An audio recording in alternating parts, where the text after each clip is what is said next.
Salut les amis, j'espère que vous allez bien, c'est le journal du football et ce soir on va parler de Lionel Messi et d'une clause capitale, on parlera ensuite du Paris Saint-Germain et des tensions entre Leonardo et Thomas Tuchel pour terminer avec Dayo Upamecano qui serait une priorité de Manchester United.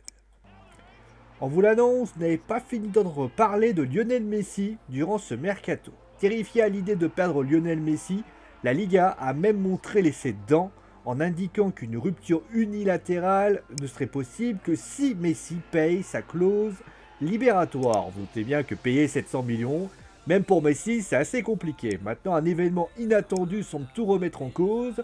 En effet, l'équipe et la Cadena Ser indiquent que cette dite clause n'est plus valable. Encore mieux, l'équipe dit même très précisément que Messi peut partir gratuitement, comme dit ceci, et je cite: cette indemnisation ne s'appliquera pas en cas de rupture du contrat par décision unilatérale du joueur à partir de la fin de la saison 2019-2020.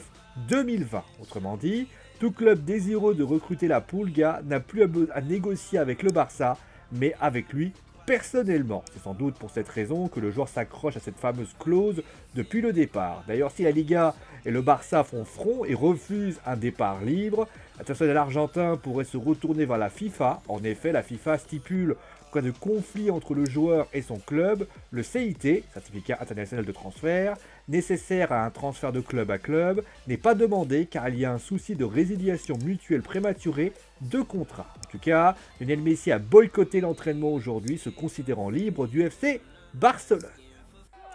Alors que le Paris Saint-Germain a réalisé sa plus belle saison de son histoire, les coulisses sont beaucoup plus complexes. En effet, Thomas Tuchel et Leonardo ne s'entendrait guère. C'est le Parisien qui le dit, où il indique que le technicien allemand exige des moyens importants au vu des pertes de Thiago Silva, Edinson Cavani et consorts. Que l'attaquant pose également problème. En effet, Mauro Icardi, recrue de Brésilien, ne plaît pas à Thomas Tuchel, de son envie de mettre Choupo-Moting par exemple. Est-ce une forme de provocation pour indiquer qu'il soit un autre attaquant? En tout cas, la presse italienne ne se cache pas pour dire qu'à un an de la fin de son contrat, c'est surtout Maximiliano Allegri qu'attend Leonardo à la tête du Paris Saint-Germain.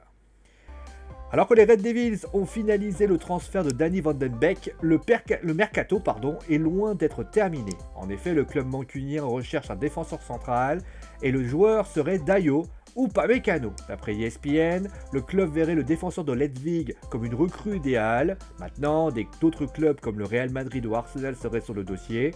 Pour le moment, le joueur ne semble pas s'y intéresser et donc est focalisé sur ses échéances en équipe de France. C'est la fin de cette émission, j'espère que l'émission vous a plu. En tout cas, portez-vous bien, likez, partagez, abonnez-vous si vous avez kiffé.